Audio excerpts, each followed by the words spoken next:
స్తుతి ఆరాధనా ఆరాధనా స్తుతి ఆరాధనా ఆరాధనా స్తుతి ఆరాధనా. మన వాక్యంలోకి వెళ్లే ముందు మన చిన్న ప్రార్థన చేసుకుందాం.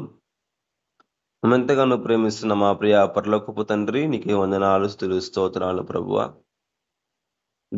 గడిచిన మాసమంతయు ప్రభువా తండ్రి, ప్రభువా మమ్మల్ని కష్టాలు, బాధలు, ఇరుకులు ప్రతి ఒక్కరిలో తండ్రి ఏసే మాకు తోడుగా నీడుగా ఉండి కాచి కాపు దాన్ని బట్టి స్తోత్రాలు తెలియజేసుకుంటున్నాను. అవును దేవా తండ్రి, ప్రభువా ఏసయ్య 10 మాసాలు ప్రభువా తండ్రి, ప్రభువా గడిచిపోయి 11వ మాసంలో క్షేమంగా అడుగుపెట్టిన దాన్ని బట్టి స్తోత్రాలు తెలియజేసుకుంటున్నాను. అవును దేవా, నీకే వందనాలు, స్తుతులు, స్తోత్రాలు తెలియజేసుకుంటున్నాను. మీరే తండ్రి ప్రభువా వాక్యం చెప్తున్న ప్రభా తండ్రి, ప్రభా నన్ను జ్ఞాపకం చేసుకుని ప్రభా నీకు స్తోత్రాలు తెలియజేసుకుంటున్నాను. ప్రభా వాక్యం తండ్రి వేసయ్య తండ్రి, ప్రభా మాట్లాడేవాడు నేను కాదు ప్రభా, నీ పరిశుద్ధ ఆత్మతో ప్రభా తండ్రి, ప్రభా మీరే నీ మాటలు ప్రభా పలికించిన ప్రభా నీకు స్తోత్రాలు తెలియజేసుకుంటున్నాను. అవును దేవానికి వందనాలు, స్తుతులు, స్తోత్రాలు తెలియజేసుకుంటూ వినే చెవులు గ్రహించే మనసు మీద ఇచ్చామని యేసుక్రీస్తు నా బిడ్డ వేడుకుంటున్నా మా ప్రియ పరలోకపు తండ్రి, ఆమేన్. అదే రీతిగా ఈరోజు మనం చెప్పబోయే అంశం ఆకలి. ఆకలి అనేది మనం ఆకలి కలిగి మనం చూసాం.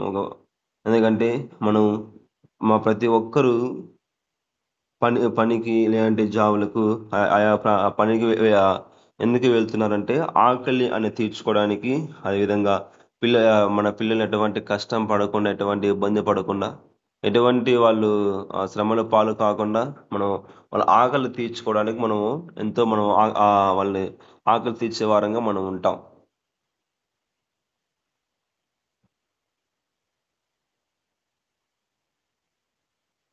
కానీ ఆకలి అనేది ఎంతో ప్రాముఖ్యత.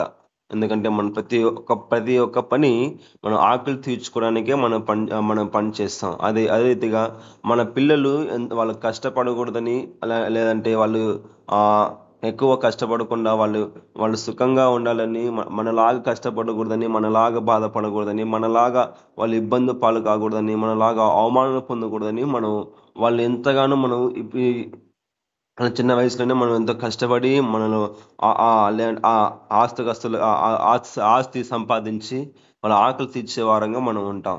అదే రీతిగా ఒకానొక రోజు ఈ ఆకలి అనేది ఎంతో ప్రాముఖ్యంగా ఉండొచ్చు. ఎందుకంటే ఆకలి అనేది ఒక రోజు లేకపోతే 2 రోజులు ఉపవాసం ఉంటే మన బాడీ అసలు సహకరించదు. మన బాడీ నీరసంగా అయిపోతుంది. కానీ మనం ఒక రోజే మనం ఉపవాసం ఉండి, లేదంటే పగలంతా ఉపవాసం ఉండి మనం ఉంటే మన బాడీ అనేది సహకరించదు. ఎందుకంటే మనం ఎంతగానో నీరసమైపోయి ఎంతగానో అల్లాడుతుంటాం అనమాట. అంటే మనకి బాడీ అసలు ఏ పని చేయాలన్నా, లేదంటే ఏదైనా పని చేసుకుందామని కూడా మన బాడీ సహకరించదు. కానీ ఇక్కడ చూసుకున్నట్టయితే యేసు ప్రభు వారు 40 పగులు 40 రాత్రులు ఆయన ఉపవాసం ఉండి దేవునికి ఆయన ఉపవాసం ఉన్నాడు. చూడండి ఇక్కడ మత్తయి సువార్త 4వ అధ్యాయము 2వ వచనం మనం చూసుకున్నట్లయితే, మత్తయి సువార్త 4వ అధ్యాయము 2వ వచనం. 40 దినములు 40 రాత్రులు ఉపవాసమును పిమ్మట ఆయన ఆకలి కొనగా ఆ శోధకుడు ఆయన యొద్దకు వచ్చి, చూడండి చాలండి, ఇక్కడ చూసుకున్నట్టయితే 40 రాత్రులు 40 పగుళ్ళు యేసు ప్రభు వారు ఆయన ఆకలి కొన్నాడు అనమాట. అందుకే ఇక్కడ మళ్ళీ 3వ వచనం చూసుకున్నట్టయితే, ఆ శోధకుడు ఆయన యొద్దకు వచ్చి, నీవు దేవుని కుమారుడవైతే ఈ రాళ్ళను రొట్టెలుగా ఆజ్ఞాపించు. ఇక్కడ సాతానుడు ఇక్కడ ఏమంటున్నాడంటే ఈ రాళ్ళను రొట్టెలుగా చేసి తినమంటే, యేసు ప్రభు వారు 40 రాత్రులు 40 పగుళ్ళు ఆయన ఉపవాసం ఉండి ఆయనకు ఆకలి అవుతుంది. కానీ ఆకలి ఎలాంటి ఆకలి అవుతుందంటే, ఆయన 1 రోజు 2 రోజులు ఉపవాసం ఉండలేదండి. 1 రోజు 2 రోజులు ఉపవాసం ఉండలేదు. యేసు ప్రభు వారు ఆయన 40 రాత్రులు 40 పగుళ్ళు 40 రాత్రులు 40 పగుళ్ళు యేసు ప్రభు వారు ఉపవాసం ఉండి ఆయన ఎంతగానో బాడీ నీరసం అయిపోయింది ఆయనకు. ఆయన బాడీ నీరసం అవుతుంది. అసలు ఆయనకు నడచాలన్నా ఆయనకు నడిచేదానికి వీలు కాకుండా ఆయనకు ఉందన్నమాట. ఉంటే మళ్ళీ ఆయన ఆకలి ఎక్కువైపోతుంది. ఆకలి ఎక్కువైపోతే ఈ రాళ్ళను రొట్టెలుగా చేసి తినాలని ఆశ ఆయనకు అనిపిస్తుంది. కానీ అక్కడ సాతానుడు ఎంతో ప్రేరేపించాడు. కానీ సాతాన్ని జయించాడు. అదే రీతిగా మనం కూడా మనం మన ఉపవాసం ఉండి మనం ఒక రోజు ఉపవాసం ఉంటేనే మన బాడీ సహకరించదు. కానీ ఇక్కడ యేసు ప్రభు వారు 40 రాత్రులు 40 పగుళ్ళు ఆయన ఉపవాసం ఉండి ఆయన ప్రార్థన చేశాడు. అందుకే మనం కూడా ఆకలి కలిగి మనం ఉండాలి. ఎందుకంటే మనం యేసు ప్రభు వారు ఎలాంటి ఆకలిని జయించాడు, సాతాన్ని జయించాడు. అలాగా మనం కూడా సాతాన్ని జయించే విధంగా ఉండాలి. సో అదే రీతిగా చూసుకున్నట్లయితే లూకాసు వార్త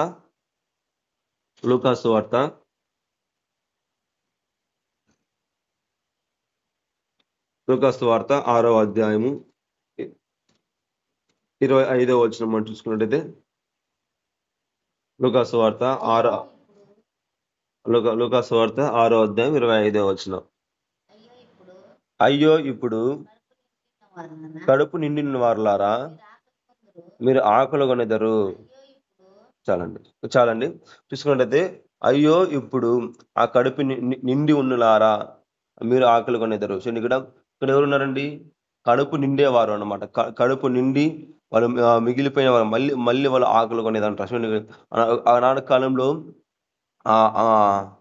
అంబానీ వాళ్ళ ఇంట్లో పెళ్లి జరిగిందండి. ఆ పెళ్లి జరిగినప్పుడు ఎంతమందో గొప్ప గొప్ప సినిమా యాక్టర్లు వచ్చారు. వాళ్ళకు కనీసం అంటే ఒక్కొక్కరికి 1 కోటి రూపాయలు లేకపోతే ఎంతో కొంత వాళ్ళకి ఇచ్చారు. ఒక చిన్న ఫంక్షన్ జరిగిందని ఒక ఎన్నో కోట్లు దారబోసారు. అదే రీతిగా మనం ఇంకా పెళ్లికి ఒక గౌను ₹1,00,000 ఇది ₹1 కోటి విలువ కట్టి కొనుక్కున్నారంట. అదే రీతిగా ఇంకా అనేక అంబానీ ఇంట్లో ఒక స్పూను స్వీట్ వాల్యూ ₹1,00,000 అంట. చూడండి ఇవన్నీ ఎందుకు వాళ్ళు ఇలా ఉన్నాయంటే వాళ్ళ కడుపు నిండి ఉందన్నమాట. కడుపు నిండి ఉన్నా కూడా వాళ్ళు ఆకలి కొనేదారు ఉంటారు. కడుపు నిండి ఉన్నారు కానీ వాళ్ళు ఆకలి కొంటూనే ఉన్నారు. అందుకే మనం కూడా ఇవన్నీ ఉన్నాయి కానీ వాళ్ళు గొప్ప గొప్ప అవన్నీ ఉన్నాయి కానీ వాళ్ళు ఆకలి కొంటారు. కానీ మనం కూడా మనం ఏమి లేకపోయినా కూడా మనము ఆకలి కొంటాం. ఎలా ఆకలి కొంటామంటే ఇప్పుడు అనేక ప్రాంతాల్లో కానీ లేకుంటే మన ఊర్లో కానీ పెద్ద పెద్ద ఇది షాపింగ్ మాల్ ఉంటాయి. కానీ ఆ షాపింగ్ మాల్లో మనం ఒక్కసారైనా ఆ షాపింగ్ మాల్ వెళ్ళాలి, లేకుంటే ఆ షాపింగ్ లో ఒక జత బట్టన కొనుక్కోవాలని మనం ఎంత ఆశ కలిగి ఉంటాం. కానీ అందుకే ఇలాంటివి మనం ఉంటాయి కనుక దేవుడు మనం ఇక్కడ ఏమంటున్నాడంటే కడుపు నిండి ఉన్నలారా మీరు ఆకలి కొనేదరు. చూడండి మనం ఒక ఉపమానంగా మనం చూసుకున్నట్టయితే అదే లూకాసు వార్త 16వ అధ్యాయం చూసుకున్నట్టయితే లూకాసు వార్త 16వ అధ్యాయము 24వ వచనం.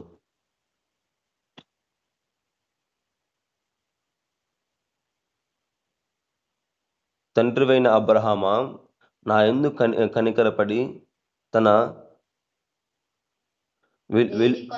వేలుకొనను నీళ్ళలో ముంచి నా నాలుకను చల్లార్చుటకు లాజరును పంపుము. నేను అగ్నిజ్వాలల్లో యాతన పడుచున్నానని కేకలు వేసి చెప్పాను. చూడండి ఇక్కడ ఒక ధనవంతుడు పాతాళంలో ఉండి బాధపడుతున్నాడు అనమాట. పాతాళంలో ఉండి ఏడుస్తున్నాడు. పాతాళంలో ఉండి ఆయన ఆకలి కొంటున్నాడు, దాహం కొంటున్నాడు. కానీ అక్కడ దాహం తీర్చేవారు అక్కడ ఎవరు లేరండి. అందుకే ఇక్కడ తండ్రివైన అబ్రహామా నా యందు కనికరము పడి అంటున్నాడు. చూడండి ఎంతగానో అక్కడ పాతాళంలో బాధపడుతూ ఆయనకు దాహం అవుతున్నా కూడా అక్కడ తండ్రి అయిన అబ్రహామా అని ఆయన చూసి తండ్రి అయిన అబ్రహాం అని పిలుస్తున్నాడు. కానీ ఆయన రొమ్మున ఆనుకున్నటువంటి లాజరును చూశాడు. లాజరును చూసి లాజరుని పంపుము, ఈ అగ్నిజ్వాలలు నేను యాతన పడుచున్నాను, కేకలు వేసి చెబుతున్నాడు. నా నా నాలుక ఎండిపోతుంది, నా నాలుక ఎండిపోతుంది, ఒక చుక్కైన నీళ్లు నా నోట్లో వేయమని అక్కడ చెబుతున్నాడు. కానీ మనము ఎలాంటి ఆకలి కలిగి మనం ఉన్నాం, ఎలాంటి మనము ఆకలిలో మనం జీవిస్తున్నాం. ఈ లోక యాత్రలో, ఈ లోక మనము దేవుని యందు మనము ఆకలి కలిగి మనం జీవించాలి. ఇక్కడ ధనవంతుడికి ప్రతి ఒక్కటి ఉంది, ఆ బంగారం ఉంది, డబ్బు ఉంది, ప్రతి ఒక్కటి. ఆయనకు ఏది కొదువు అనేది లేదన్నమాట. ఆయనకు ఏది కొదువు అనేది లేకుండా ప్రతి ఒక్కటి సమస్తము సమకూర్చబడింది ఆయనకు. కానీ ఆయన లాస్ట్కి ఆయన డబ్బు ఉంది కనుక, డబ్బు ఉంది ప్రతి ఒక్కటి కొనుక్కున్నాడు. ఏది కావాలంటే అది కొనుక్కున్నాడు, ఏది ఆయనకు కావాలన్నా ప్రతి ఒక్కటి కొనుక్కున్నాడు. కానీ పరలోక రాజ్యాన్ని ఆయన కొనలేకపోయాడు. అందుకే మనం కూడా పరలోక రాజ్యాన్ని మనం పోవాలంటే, పరలోక రాజ్యం మనం కొనాలంటే మనం ఉపవాసముని మనం ప్రార్థన చేయాలి. అందుకే యేసు ప్రభు వారు ఆయన 40 రాత్రులు 40 పగుళ్ళు ఆయన ఉపవాసం ఉండి, ఆయన ఆకలి అవుతుంది కానీ ఆయన ఆకలికి తట్టుకొని సాతాన్ని ఎంతగానో ప్రేరేపించాడు, కానీ సాతాన్ని జయించాడు. అందుకే మనం కూడా ఉపవాసముని మనం ప్రార్థన చేయాలి. ఉపవాసముని మనం ప్రార్థన చేసినప్పుడే మనము సాతాన్ని జయించగలం, లోకాన్ని జయించగలం, అదే రీతిగా లోక ఆశ్రమాన్ని జయించగలం. ఎందుకంటే మనము అదే చూడండి, లూకాసు సువార్త 6:25, అయ్యో కడుపు నిండి ఉన్నలారా మీరు ఆకలి కొనేదరు. చూడండి, ఎందుకంటే మనం కడుపు నిండి ఉన్నాం. అనేక ధనవంతులు కడుపు నిండి ఉన్నారు, కానీ వాళ్ళు ఆకలి కొంటారు. అందుకే ఇక్కడ ధనవంతుడు లూకాసు వార్త 16:24 అందుకే అంటున్నాడు, ఆయన ధనవంతుడు అయినప్పుడు కూడా ఆయన లాస్ట్కి పరలోక రాజ్యాన్ని కొనలేకపోయాడు. అందుకే మనము పరలోక రాజ్యాన్ని మనం చేరాలంటే మనము దేవుని యందు మనం ఆకలి కలిగి మనం ఉండాలి. దేవుని యందు మనం ఆకలి కలిగి మనం ఉన్నప్పుడే మనము దేవుడు మన పట్ల కార్యము చేయబోదు. అదే చూడండి, మనం చూసుకున్నట్లయితే ఆ ద్వితీయోపదేశ కాండము 28వ అధ్యాయము ఇప్పుడు చూసుకున్నట్టయితే, ఇక్కడ తల్లులు తన పిల్లల మాంసము తినేవారుగా ఉంటున్నారు. ఇక్కడ తల్లులు కానీ వాళ్ళ కడుపులో పుట్టినటువంటి పిల్లలే వాళ్ళ మాంసాలు వాళ్ళు తినేవారుగా ఉంటున్నారు. ఎందుకంటే ఆకలి అనేది ఎంతగానో దారితీస్తుంది. ఒక దొంగతనానికైనా కానీ, లేకపోతే ఒక వ్యభిచారానికైనా కానీ, ఒక తప్పుడు పని చేయడానికైనా కానీ, ఏదో ఒకటి.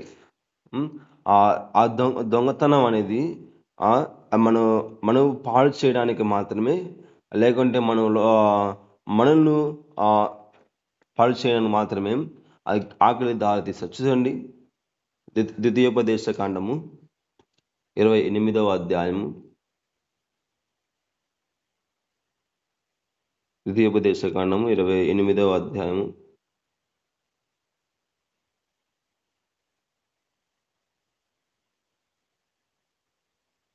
55వ వచనం మనం చూసుకున్నట్లయితే, అతడు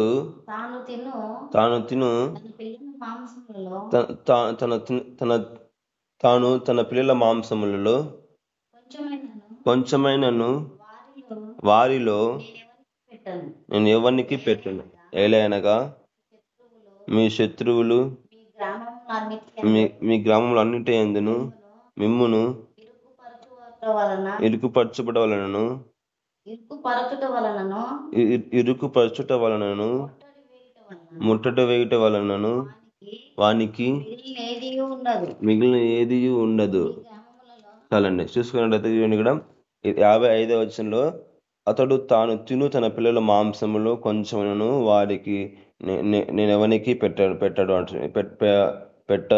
చూడండి, ఎందుకంటే పిల్లల మాంసం కూడా తినే స్థితికి వెళ్ళిపోతుంది కొంతమంది. అందుకే మనం కూడా చూడండి, ఇక్కడ ఇర్మియా గారు ఎంతగానో బాధపడి ఎంతగానో కుమిలిపోతూ విలాప వాక్యాలను రాశారు. చూడండి, విలాప వాక్యంలో 4వ అధ్యాయము 10వ వచనం. ఇక్కడ ఇర్మియా గారు ఎంతగానో యాతన పడుతూ బాధపడుతూ ఆయన ఉన్న కాలంలో ఎంతగానో ఆ కరువు అక్కడ సంభవించింది. కరువు సంభవించినప్పుడు అక్కడ ఉన్నటువంటి ఆ ప్రజలు ఏం చేస్తున్నారంటే లాస్ట్కి వాళ్ళ కుమార్తెలను తినే రీతిగా ఉన్నారు. చూడండి, ఈ విలాప వాక్యములు 4వ అధ్యాయము 10వ వచనం. వాత్సల్యము గల వాస్తవము గల స్త్రీల చేతులు స్త్రీల చేతులు తాము కనిన పిల్లలను వండుకొనెను. నా జనుల కుమారునికి నా జనుల కుమారికి వచ్చిన నాశనములో వారి బిడ్డలు వారికి ఆహారమైరి. చూడండి, ఇక్కడ ఇర్మియా కాలంలో ఆయన ఎంతగానో ఆయన ఉన్నప్పుడు కరువు వచ్చింది. కరువు వచ్చినప్పుడు కూడా వారు ఏం చేశారంటే ఆ కరువులో వాళ్ళ కుమారులను అదేవిధంగా కుమార్తెలు వాళ్ళ మాంసము తింటున్నారు. చూడండి, ఇర్మియా గారు ఎంతగానో పశ్చాత్తాపంతో బాధతో విలాప వాక్యం రాశారు. అందుకే ఇక్కడ వాత్సల్యము గల స్త్రీలు చేతులు తమ కనిన పిల్లలు వండుకొనేదారు. చూడండి, ఎందుకంటే వాళ్ళకు కనిన ఎంతో ప్రయాసపడ్డారు. వాళ్ళు ప్రయాసపడి వాళ్ళకు నవమోసాలు మోసి వారు మనం ఈ కాలంలో మనం చూసిన ఒక గొడ్డాలి అని అనిపించుకోవడానికి ఎవరు వాళ్ళు సహకరించరు. ఎందుకంటే ఎలాగైనా కానీ నాకు కొడుకు పుట్టాలి, నాకు కుమార్తె పుట్టాలని మనం ఆయా డాక్టర్లకు లేదంటే ఆయా హాస్పిటల్కి మనం తిరుగుతూనే ఉంటాం. ఆయా డాక్టర్లకు ఆయా హాస్పిటల్కు లేకుంటే కొడుకు పుట్టాలను లేదంటే మన గర్భఫలం రాలను మనము డబ్బులు ధారాళంగా మనం డాక్టర్లకు మనం పోస్తాం. మనకి ఎందుకంటే మనం ఎలాగైనా నాకు కొడుకు పుట్టాలి, ఎలాగైనా నాకు కూతురు పుట్టాలి, ఎలాగైనా నేను గర్భఫలం నేను పొందుకోవాలని ఎంతగానో వాళ్ళ తల్లిదండ్రులు ఎంతగానో ప్రయాసపడతారు, ఎంతగానో వాళ్ళు కష్టపడతారు, ఎంతగానో వాళ్ళు ఆ డబ్బు ఎలాగైనా వాళ్ళు ఆ డాక్టర్లకు ఇచ్చి నాకు ఎలాగైనా గర్భఫలం రావాలని ఎంతగానో వాళ్ళు అనుకున్నప్పుడు కూడా వాళ్ళు కానీ లాస్ట్గా ఏం చేస్తారు, ఒకవేళ పుట్టినా కూడా ఆ బిడ్డలను కొట్టడం కానీ తిట్టడం కానీ లేకపోతే అనేక హింసలు పెట్టేవారు కానీ ఉంటారు. అదే చూడండి, ఇక్కడ ఇర్మియా కాలంలో అయితే వాళ్ళు ఎంతగానో ప్రయాసపడ్డారు పిల్లల కోసం. కానీ వాళ్ళు పిల్లల కోసం ప్రయాసపడ్డారు, పిల్లల కోసం ఎంతో యాతన పడ్డారు, పిల్లల కోసం ఎంతగానో వాళ్ళు కుమిలిపోయారు, వాళ్ళ కష్టాలు బాధలు పిల్లల కోసం వాళ్ళు సహించుకున్నారు. కానీ వాళ్ళు ఇర్మియా కాలంలో ఉన్నటువంటి ఆయన ప్రజలు ఏం చేశారంటే లాస్ట్కు అక్కడ కరువు వచ్చింది. కరువు వచ్చినప్పుడు అక్కడ ఉన్నటువంటి వాళ్ళ కడుపులో పుట్టినటువంటి పిల్లలే వాళ్ళ ఆహారముగా వాళ్ళు ఉన్నారు. ఎందుకంటే చూడండి ఎంత ఘోరమైన మాట. ఎందుకంటే మనము ఎంతగానో మనం కష్టపడేది మన పిల్లల కోసమే. వాళ్ళు కష్టపడకూడదని, వాళ్ళు బాధపడకూడదని మనం ఎన్నో ఆస్తులు సంపాదిస్తాం, ఎన్నో మనం వాళ్ళ కొరకు మనము వాళ్ళ ఉన్నత స్థాయిలో ఉండాలని మనం ఎంతో మనము ఆశ కలిగి మనం ఉపవాసం ఉన్నా కూడా వాళ్ళు ఉపవాసం ఉండకుండా వాళ్ళని మనము ప్రతి ఒక్కదాన్ని మనము వాళ్ళకి మనము చేస్తూనే ఉంటాం. కానీ ఇక్కడ ఇర్మియా కాలం ఉన్నటువంటి ఆ ప్రజలు ఏం చేస్తున్నారంటే అక్కడ కరువు వచ్చింది. ఆ కరువులో వాళ్ళకు కళ్ళు కానక కడుపులో పుట్టినటువంటి పిల్లలనే వాళ్ళు తినే రీతిగా ఉన్నారు. చూడండి, ఇక్కడ 10వ వచనంలో వాత్సల్యము గల స్త్రీలు చేతులు తమ కనిన పిల్లలకు వండుకునేదరు. నా జనులు కుమారి వచ్చి నాశనంలో వారి బిడ్డలు వారికి ఆహారమయ్యారు. చూడండి, వాళ్ళ బిడ్డలు వారికి ఆహారముగా వాళ్ళు అయ్యారు. మనం ఎలా ఉన్నామంటే చూడండి, మనం ఈ ఆకలి అనేది ఎంతగానో దారితీస్తుంది, ఎంతగానో దారితీస్తుంది. ఒకరిని చంపడానికైనా దారితీస్తుంది, ఒకరిని నాశనం చేయడానికైనా దారితీస్తుంది. అందుకే చూడండి, ఆకలి అనేది ఎంతో ఘోరమైనదంటే. అందుకే చూడండి, అదే రీతిగా మనం చూసుకున్నట్టయితే లేవీకాండము 9వ అధ్యాయము లేవీకాండము 26వ అధ్యాయము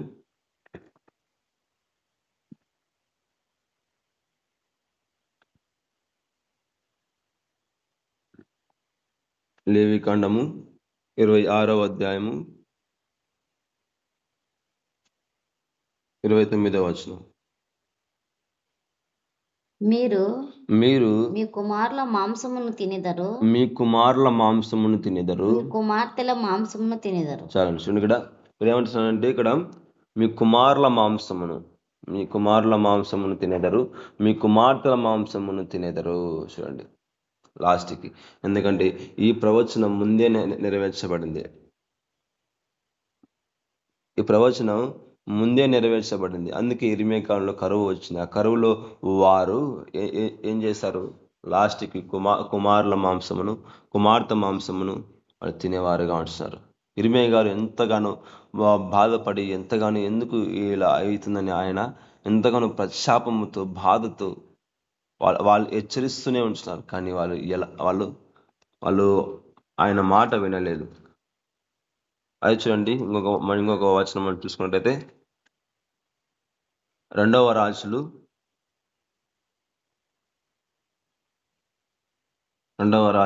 6వ అధ్యాయము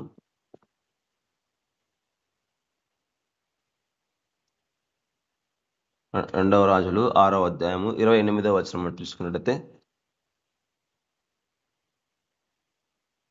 నీ విచారమునకును కారణమేమి అని అడగగా అది ఈ స్త్రీ నన్ను చూసి నేటి ఆహారమునకు నీ బిడ్డను ఇమ్ము, రేపు మనము నా బిడ్డను భక్షించుము అని చెప్పినప్పుడు చాలండి.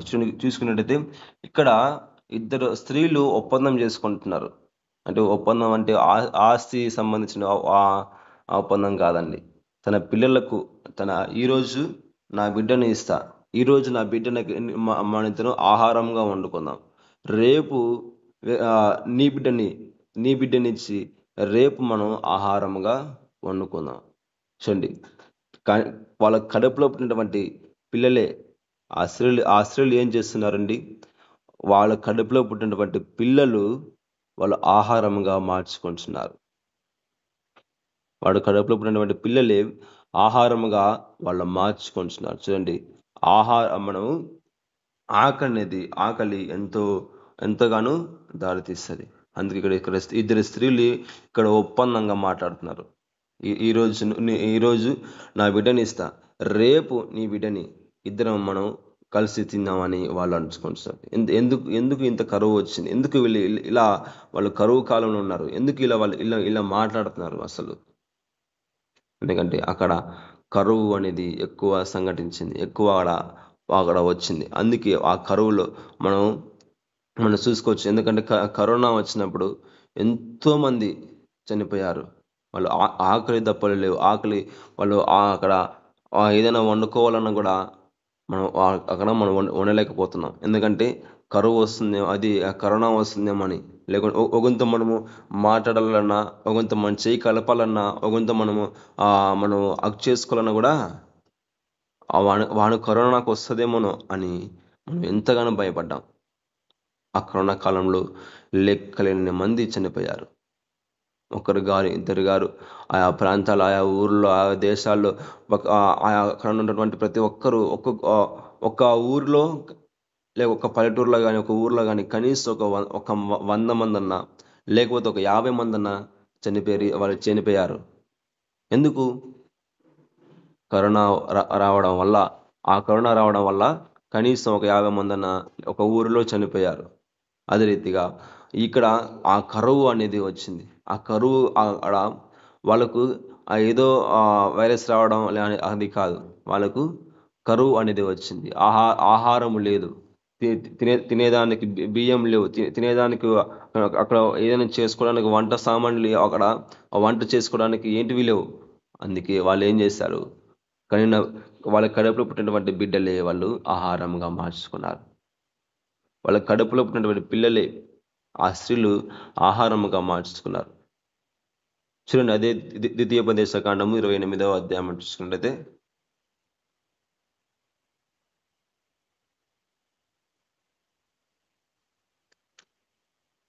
ద్వితీయోపదేశకాండము 28వ అధ్యాయము 55వ వచనం. అతడు తాను తిను తన పిల్లల మాంసము కొంచెమైనా వారిలో నేనెవనికి పెట్టడు. చూడండి, ఇక్కడ చూసుకున్నట్టయితే తాను పుట్టిన పిల్లలు ఎవరికి పెట్టాడంట.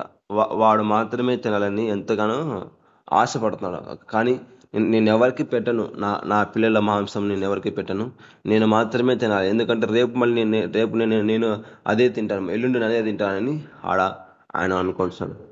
అదే చూడండి, అదే 28వ అధ్యాయము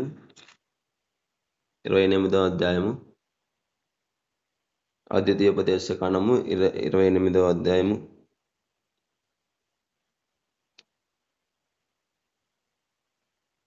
56, 57.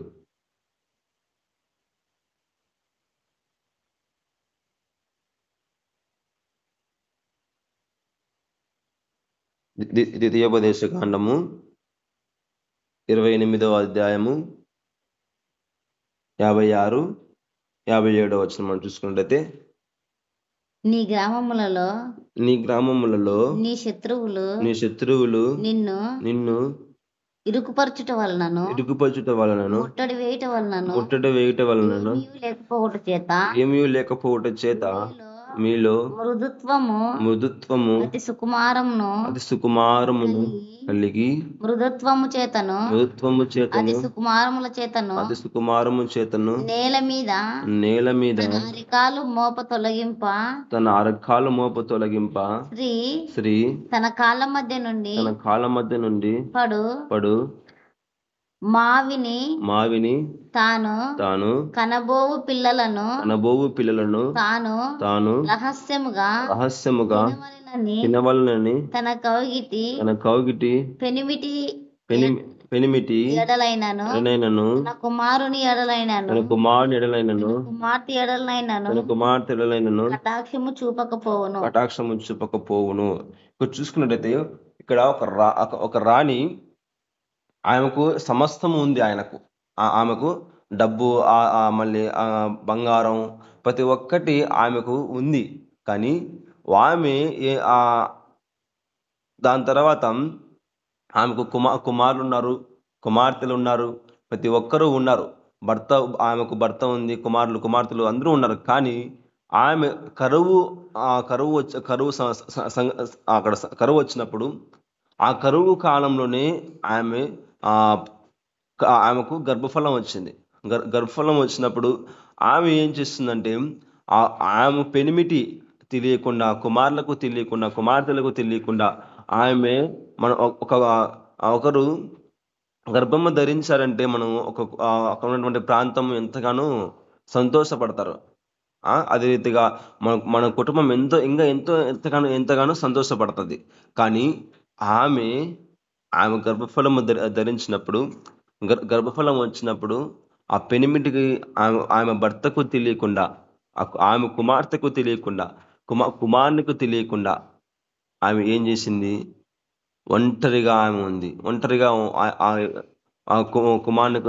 కుమార్తెకు, భార్యకు తెలియకుండా ఆమె ఆ గర్భఫలము ధరించింది. ఆ గర్భఫలం ధరించినప్పుడు ఆమె ఏం చేస్తుందంటే, లాస్ట్కి ఆ భర్తకు తెలియకుండా ఆమె కడుపులో పుట్టినటువంటి పిల్లను అలానే తినేసిందండి. ఎంత ఘోరమైనంటే, ఆమెకు సమస్తం ఉంది, బంగారం ఉంది, డబ్బు ఉంది, ఆమె ఏదైనా కొనుక్కొని తీసుకొని రావచ్చు. కానీ ఆమె ఏం చేసింది? లాస్ట్కి కడుపులో పుట్టినటువంటి బిడ్డని ఆమె తినేసింది. మళ్ళీ అక్కడ పెనిమిటి అక్కడ ఉన్నాడు. మనకి పెనిమిటి ఏమన్నా మళ్ళీ ఆమె తినేదానిలో అడ్డం పడతాడేమో అని ఆమె అనుకోలేదు. ఆమె ఆహారం కుమారుని తింటున్నప్పుడు భర్త ఉన్నాడు. ఆ భర్త వచ్చి నువ్వు ఎందుకు తింటున్నామని అడ్డగిస్తారని ఆమె అనుకోలేదు. అక్కడ ఆమె ఏమనుకుంది? అక్కడ కరువు వచ్చింది, ఆమె తినేదానిలో నాకు కూడా వాటా అడుగుతాడేమని ఆమె అనుకోయింది. ఎందుకంటే అక్కడ కరువు ఎక్కువ ఉంది కనుక ఆ కరువు ప్రాంతంలో ఉన్నటువంటి ఆ స్త్రీ ఏమనుకుంది? నా భర్త వచ్చి, నా భర్త కూడా ఆ వాటర్ నన్ను కూడా వాట అడుగుతాడేమో, నన్ను కూడా ఆ బిడ్డ నిమ్మని అడుగుతాడేమో అని ఆమె భయపడి ఒంటరిగా ఉండి ఆ బిడ్డను ఆమె తినేసింది. కుమారుని కానీ, కుమార్తె కానీ, లేకుంటే కట్టుకున్న భర్త కూడా తెలియకుండా ఆమె తినేసింది అన్నమాట. ఎంత ఘోరమైన మాట అండి. అందుకే మనము అలాంటి కరువు, అలాంటి ఆఖరి తప్పులు మనకు ఉండకూడదు. ఆమెకు సమస్తం ఉంది, సమస్త బంగారం ఉంది, డబ్బు ఉంది, ఆమెకు కాలు కిందకు పెట్టినంత సుకుమారంగా ఆమె జీవిస్తుంది. ఏ కష్టము ఆమె పడలేదు, ఏ నష్టము కానీ బాధ కానీ పడలేదు. అందుకే చూడండి ఇక్కడ 56వ వచనంలో ఇక్కడ అంటున్నాడు, 57వ వచనం 57వ వచనం చూసుకుంటే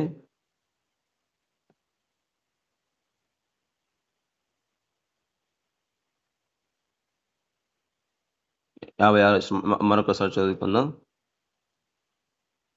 నీ గ్రామములలో నీ శత్రువులు నిన్ను ఇరుకుపరచుట వలన ముట్టడి వేయట వలన లేమి లేకపోవట చేత మీలో మృదుత్వమును అతి సుకుమారమును కలిగి అతి సుకుమారము చేతను నేల మీద తన అరికాలు మోప తెగింపని స్త్రీ చూడండి, ఆమె అరికాలు కిందకు మోపదు. ఆమె మోపకుండా స్త్రీ ఆమె ఏం చేసింది ఇక్కడ అంటే ఆమె గ్రామంలో శత్రువులు ఇబ్బంది పరచలేదు, ఇతరులు ఇబ్బంది పరచలేదు. ఆమె ముట్టడి వేయటకు ఏమీ లేకపోయినా, అంటే ఆమె ఏది చేయడానికి ఆమె లేకపోయింది అనమాట. చూడండి, ఆమె ఎంతో సుకుమారంగా ఆమె సుకుమారంగా జీవించింది. సుకుమారంగా, ఏ కష్టం లేకుండా, ఏ బాధ లేకుండా ఆమెకు ఆ కిందకు కాలు పెట్టే మళ్ళీ అరిగిపోతుందేమో, కిందకి కాలు పెడితే ఆమె ఇది మనం కిందకి కాలు పెడితే కూర్చుకుంటాయని ఆమె ఎంత సుకుమారంగా ఆమె జీవించింది. కానీ ఎంత సుకుమారంగా, ఎంతగానో డబ్బున్న ఆమె ఏం చేసింది, లాస్ట్కి ఆమె కడుపు పుట్టినటువంటి పిల్లను తినేసింది అన్నమాట. అందుకే మనం కూడా అలాంటి సంఘటన మనం వెళ్ళకుండా దేవుని కాపుదల మనం ఉంచుకుందాం. అది చూడండి, మన లాస్ట్ చదివి మనకి ముగిస్తాం. లూకాసు వార్త 21వ అధ్యాయం 23వ వచనం మనం చూసుకున్నట్టయితే కొన్ని రెఫరెన్స్ ఉన్నాయి, నేను చెప్పి ముగిచ్చేస్తానండి. లూకాసు వార్త 21వ అధ్యాయము 34వ వచనం మనం చూసుకున్నట్టయితే, మీ హృదయములు ఒకవేళ తిండి వలనను, మత్తు వలనను, ఐహిక విచారం వలనను మందముగా ఉన్నందున ఆ దినము అకస్మాత్తుగా మీ మీదికి ఉరి వచ్చినట్టు రాకుండా మీ విషయమై మీ జాగ్రత్తగా ఉండడు. చూడండి, మీ హృదయం ఒకవేళ తిండి వలనను, మత్తు వలనను, ఇక్కడ ఐహిక విచారములను మత్తుగా ఉండకుండా. చూడండి, మనము మన హృదయం ఎలా ఉంది, ఆ దినము భూమి ఎందంతటా నివసించు వారందరి మీదికి అకస్మాత్తుగా వచ్చును. చూడండి, భూమి మీద ప్రతి ఒక్కరూ, అంటే ఇక్కడ ఎక్కువ తినాలని, ఆహారము వాళ్ళు తినాలని ఎంతగానో వాళ్ళు తిండికి ఎక్కువ ప్రయాసిస్తారు. వాళ్ళ పనికి ఎక్కువ ప్రయాస ఇవ్వకుండా తిండికి ఎక్కువ ప్రయాసిస్తూ తిండినే వాళ్ళు ఎక్కువ తినేవారుగా చేసేవారుగా. చూడండి, ఆ దినము భూమి అంతటా నివసించేవారు అందరూ అకస్మాత్తుగా వాళ్ళు చచ్చేదారు. చూడండి, అకస్మాత్తుగా ఆ ఊరి ఎప్పుడు వస్తుందో తెలియదు, ఆ చావు ఎప్పుడు వస్తుందో తెలియదు, ఆ చావు మనం ఎప్పుడు పాలవుతామో తెలియదు. అందుకే ఆ దినమందు భూమి అంతటా నివసించే వారందరికీ, అంటే భూమి మీద ఎవరెవరు వాళ్ళు నివసిస్తున్నారు, వాళ్ళు ఆహారానికి ఎక్కువ కేటాయిస్తున్నారు, దేవునికి ఎక్కువ కేటాయించుకున్నారు, దేవుని ప్రేమకి ఎక్కువ కేటాయించుకున్నారు, దేవుని విశ్వాసానికి ఎక్కువ కేటాయించుకున్నారు, దేవుని మందిరానికి ఎక్కువ కేటాయించుకున్నారు. వాళ్ళు ఆహారాన్ని మాత్రమే వాళ్ళు కేటాయించేవారు. అకస్మాత్తుగా వాళ్ళకు ఉరి వచ్చినట్టు వాళ్ళ మరణం అకస్మాత్తుగా వస్తుంది. అందుకే మనము దేవుని ఎక్కువ కేటాయించాలి. ఆకలి దప్పులకు ఉంటాయి, కానీ అలాంటి ఆకలి దప్పులు మనం ఉండకుండా మనం ప్రార్థన చేయాలి. అందుకే యేసు ప్రభు వారు ఆయన ఉపవాసంని ప్రార్థన చేశాడు. అందుకే మనం కూడా ఉపవాసం మనం ప్రార్థన చేయాలి. చూడండి 36 వచనం మనం చూసుకుంటే, కాబట్టి మీరు జరగబో వీటినెల్లను జరగబో వీటెల్లను తప్పించుకొని మనుష్య కుమారుని ఎదుట నిలవబడుటకు శక్తి గలవారైనట్లు ఎల్లప్పుడూ ప్రార్థన చేయొచ్చు మెలకువగా ఉండవాలని చెప్పాను. చూడండి మనం ఎలా ఉండాలి? మెలకువగా కలిగి మనం ఉండాలి. కాబట్టి మీరు జరగబో వీటన్నిటిను తప్పించుకున్నటకు, అండి మనం తప్పించుకున్నటకు మనుష్య కుమారుని ఎదుట అండి శక్తి గల వారగున్నట్లు మనం ఎల్లప్పుడూ ప్రతిరోజు ప్రతి క్షణం ప్రతి గంట మనం ప్రార్థన చేయొచ్చు మెలకువగా మనం ఉండాలి. ఎందుకంటే ఈ కరువు అనేది మనకు రాకుండా, ఈ సంకటం మనకు రాకుండా, ఈ బాధ మనకు రాకుండా మనం ప్రతిరోజు మనం ప్రార్థన చేసేవారిగా మనం ఉండాలి. చూడండి ఆ కరోనా వచ్చినప్పుడు ఎంతమంది చనిపోయారు. దేవుని నమ్ముకున్న వాళ్ళు చనిపోయారు. దేవుని అంగీకరించిన వాళ్ళు చనిపోయారు. కులం లేదు, మతం లేదు, ఏ రంగు లేదు, ప్రతి ఒక్కరూ చనిపోయేవారుగా ఉంటున్నారు. కానీ ఆ మరణం ఎప్పుడు వస్తుందో తెలియదు. ఆహారానికి ఎక్కువ కేటాయించొద్దు. ఆహారానికి ఎక్కువ కేటాయించకుండా నువ్వు దేవునికి ఎక్కువ కేటాయించు. నీకు ఊరి వచ్చినట్టు నీ మరణం ఎప్పుడు వస్తుందో తెలియదు. అందుకే మనము దేవునికి ఎక్కువ కేటాయించాలి. మన ప్రార్థనలు ఎక్కువగా మనం కలిగి జీవించాలి. అందుకే యేసు ప్రభు వారు ఆయన 40 రాత్రులు 40 పగళ్ళు ఉపవాసం ఉన్నాడు. కానీ ఆయన ఆకలిగా ఉన్నాడు. ఆయన బాడీ నీరసం అయిపోయింది. ఆయన ఆయన నడవలను ఆయన నచ్చలేకపోతున్నాడు. ఆయన లాస్ట్కి ఆయన రాను రొట్టెగా చేసుకొని తినాలని అనుకున్నాడు, కానీ తినలేకపోయాడు. ఎందుకంటే ఆడ సాతాను ప్రేరేపిస్తున్నాడు. నువ్వు ఈ రాను రొట్టెలుగా చేసి తినమని అంటున్నాడు సాతానుడు. కానీ ఆయన తినలేదు. సాతాన్ని జయించాడు, సాతాన్ని ఎదిరించాడు. మనం కూడా సాతాన్ని ఎదిరించి సాతాన్ని మనం జయం పొందే మన వారంగా మనం ఉండాలి. నువ్వు ఎలాంటి ఆకలి తప్ప కలిగి జీవిస్తున్నావు? ఎలాంటి తప్ప కలిగి నువ్వు ఉన్నావు? దేవుని ఆకలి తప్పిక నువ్వు తీర్చేవారుగా నువ్వు ఉండాలి. దేవుని ఆకలి నువ్వు తీర్చాలి. నీ ఆకలి తీర్చేవారుగా నువ్వు ఉండొద్దు. నీ ఆకలి ఎంతో దారితీస్తుంది. నీ ఆకలి తప్పుడు దారితీస్తుంది. నీ ఆకలి దొంగతనం అనుకుంటావు. కానీ దేవుని ఆకలి తీర్చేవారంగా, దేవుని ఆకలి నువ్వు తీర్చేవారంగా నువ్వు ఉండాలి. యేసు ప్రభువారు ఆయన ఉపవాసం ఉన్నాడు. దేవుని ఆకలి తీర్చాడు, కానీ ఆయన ఆకలి తీర్చుకోలేదు. తండ్రి ఆకలి తీర్చాడు, కానీ ఆయన ఆకలి తీర్చుకోలేదు. మనం కూడా ప్రభు అయిన యేసుక్రీస్తు వారి ఆకలి తీర్చేవారంగా మనం ఉండాలి. మన ఆకలి తీర్చేవారంగా మనం ఉండకూడదు. ఇర్మియా కాలంలో ఇక్కడ ఎంతగానో కరువు వచ్చింది. కానీ లాస్ట్కి వాళ్ళు ఏం చేస్తారు? వాళ్ళ కడుపులో పుట్టినటువంటి పిల్లల్ని వాళ్ళు ఆహారంగా మార్చుకున్నారు. మనం అలాంటి సంఘటన మనకు రాకుండా, అలాంటి బాధలు మనకు రాకుండా, అలాంటి యాత్ర మనకు రాకుండా దేవుని ఆశ కలిగి మనం జీవించాలి. దేవుని ఆకలి ఏందో, ఆయన ఆకలి దప్పలక ఏందో మనం కలిగి జీవించాలి. చూడండి, అదే మత్తయి సువార్త 6వ అధ్యాయము 16వ వచనం మనం చూసుకున్నట్టయితే, మత్తయి సువార్త 6వ అధ్యాయము 16వ వచనం, మత్తయి సువార్త 6వ అధ్యాయం 16వ వచనం మనం చూసుకున్నట్టయితే, మీరు ఉపవాసం చేయనప్పుడు వేషధారుల వలె దుఃఖముఖులై ఉండకుడి. తాము ఉపవాసము చేయుచున్నట్టు మనుషులకు కనబడాలని వారు తన ముఖములను వికారము చేసుకొందరు. చాలా చూసుకున్నట్లయితే చాలా మంది ఉపవాసం వాళ్ళు ఉంటారు. కానీ ఉపవాసం ఉన్నారని ఇతరులకు తెలియాలని వాళ్ళు బాగా నీరసంగా అనుకుంటారు. కానీ ఇతరులకు తెలియకుండా నువ్వు ఉపవాసం ఎవరికి తెలియాలి? దేవునికి మాత్రమే తెలియాలి. దేవునికి మాత్రమే తెలియాలి నువ్వు ఉపవాసం ఉన్నావని. నువ్వు ఉపవాసం ఉన్నాను ఇతరులకు గాను, లేకుంటే నీ తోటి వారికి గాను అది తెలియకుండా నువ్వు మెయింటైన్ చేసుకోవాలి. అందుకే మనం ఉపవాసం ఉన్నట్టు ఇతరులకు తెలియకుండా మనం కేటాయించుకోవాలి. మనం ఉపవాసం ఉండాలి. దేవుని ఎదుట మనం ఉపవాసం జీవించాలి. ఉపవాస ప్రార్థన కలిగి మనం జీవించాలి. కానీ ఇతరులకు తెలియకుండా నీ దేవునికి, నీ తండ్రికి, నీ యేసు ప్రభు వారికి మాత్రమే ఆయనకు తెలిసే రీతిగా నువ్వు ప్రార్థన చేయాలి. కానీ ఇతరులకు తెలియకుండా తెలిసి నువ్వు ఉండకూడదు. అందుకే మనం దేవునికి మనం తెలిసి దేవునికి మనం ఆయన ఆజ్ఞ కలిగి మనం జీవించే వారంగా మనం ఉన్నాం. అదే చూడండి మత్తయి సువార్త 5వ అధ్యాయము 6వ వచనం మనం చూసుకుంటే, మత్తయి సువార్త 5వ అధ్యాయం 6వ వచనం, నీతి కొరకు ఆకలి దప్పులు గలవారు ధన్యులు. చూడండి, నీతి కొరకు ఆకలి దప్పికలు కలిగి జీవించాలి. నీతి ఏంది?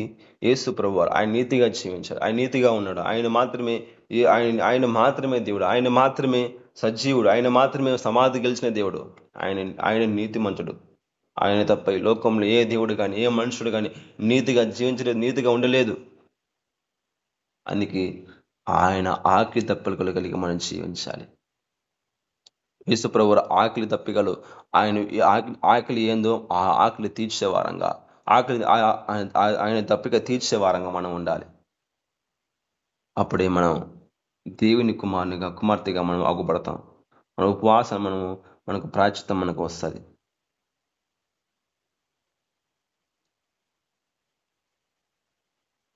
అందుకే మనం నీతి కొరకు ఆకలి దప్పికలు కలిగేవారు ధన్యులు.